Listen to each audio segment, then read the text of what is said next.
রাজ্যের বিচার ব্যবস্থা পরিচালনা করার জন্য রাজ্যের তরফ থেকে একটি নির্দিষ্ট অঙ্কের টাকা বরাদ্দ করা হয়ে থাকে প্রত্যেক বছর, কিন্তু সেই টাকা দেওয়া হচ্ছে না নির্দিষ্ট সময়ে।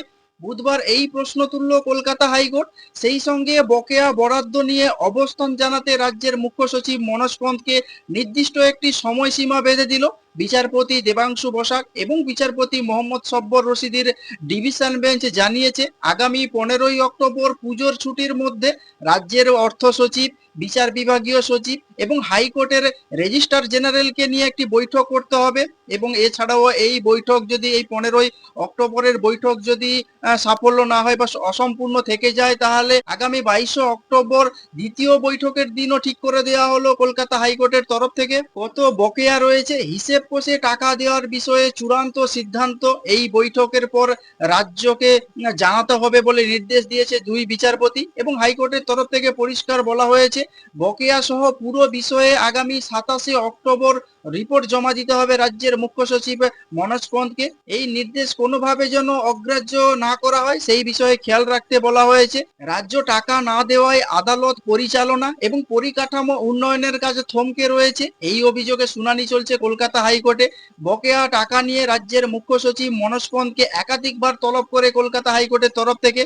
হাইকোর্ট এবং নিম্ন আদালতগুলির জন্য বরাদ্দ বকেয়া মিটিয়ে দেওয়ার কথা ছিল রাজ্যের মুখ্য সচিব মনোজ পন্তের তরফ থেকে। বুধবার এই মামলার শুনানিতে রাজ্য জানায়, এইসব প্রকল্পের টাকা নিয়ে আলোচনার প্রয়োজনীয়তা রয়েছে, আদালত সময় দিক। তবে এই আবেদন শুনে বিচারপতি দেবাংশু বসাক একাধিক মন্তব্য করেন, প্রতিটি জেলা বিচারকের কাছে 5 লক্ষ টাকা থাকার কথা, এখন একটিও টাকা নেই, অথচ বিষয়টি একই জায়গায় দাঁড়িয়ে রয়েছে। রাজ্যের মুখ্য সচিবকে বলার পরেও কোনো অগ্রগতি হচ্ছে না, এটা কি ধরনের ভাবমূর্তি তৈরি হচ্ছে রাজ্যের তরফ থেকে। তবে রাজ্যের উদ্দেশ্যে বিচারপতি দেবাংশু বসাক আরো মন্তব্য করেন, মোট বাজেটের একটি সামান্য অংশ বিচার ব্যবস্থার জন্য বরাদ্দ করা হয়, সেটি যদি না পাওয়া যায় তাহলে বিচার ব্যবস্থা কিভাবে চলবে। তবে বরাদ্দের কত অংশ দিয়েছে রাজ্য তা নিয়ে তিনি প্রশ্ন তুলেন। বিচারপতি দেবাংশু বসাকের তরফ থেকে আরো একটি মন্তব্য করা হয়, ভাববেন না রাজ্যের কাছে দয়া চাইছে, এটা রাজ্যের দায়িত্বের মধ্যে পড়ে। এই মন্তব্যের পরে আদালত রাজ্যের অনুরোধ মেনে আলোচনার জন্য সময়সীমা বেঁধে দেয়, তার মধ্যেই চূড়ান্ত সিদ্ধান্ত নিতে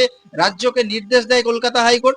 গত 17ই সেপ্টেম্বর এই মামলার শুনানি পর্বে রাজ্যের মুখ্য সচিব মনোজ পন্ত ভার্চুয়ালি বিচারপতি দেবাংশু বসাক ও বিচারপতি সব্বর রশিদির ডিভিশন বেঞ্চে হাজির হয়ে জানিয়েছিলেন, আদালতের উন্নয়নের খাতে 50 কোটি টাকা বরাদ্দ করা হয়েছিল রাজ্যের তরফ থেকে। নিম্ন আদালত ও হাইকোর্টের 14টি প্রকল্পের কাজে এই অর্থ ব্যয় হবে। তবে এই সংক্রান্ত একটি প্রস্তাব রাজ্যের যে অর্থ দপ্তর রয়েছে সেই অর্থ দপ্তরে রাজ্যের মুখ্য সচিব মনোজ পন্ত সেই ফাইল পাঠিয়ে দিয়েছিলেন, কিন্তু রাজ্যের মুখ্য সচিবের এই উত্তরে বিচারপতিরা সন্তুষ্ট হননি, কারণ আরো 53টি প্রকল্পের কথা রাজ্যকে জানানো হয়েছিল।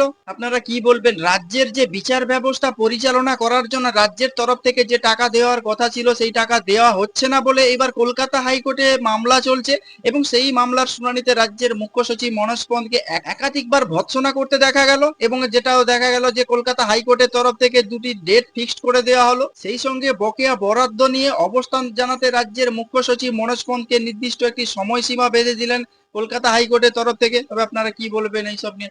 যদি কোনো কিছু বলতে চান তাহলে অবশ্যই কমেন্টস বক্সে কমেন্টস করতে পারেন। আর নজর রাখুন নাচিন্দা টিভিতে।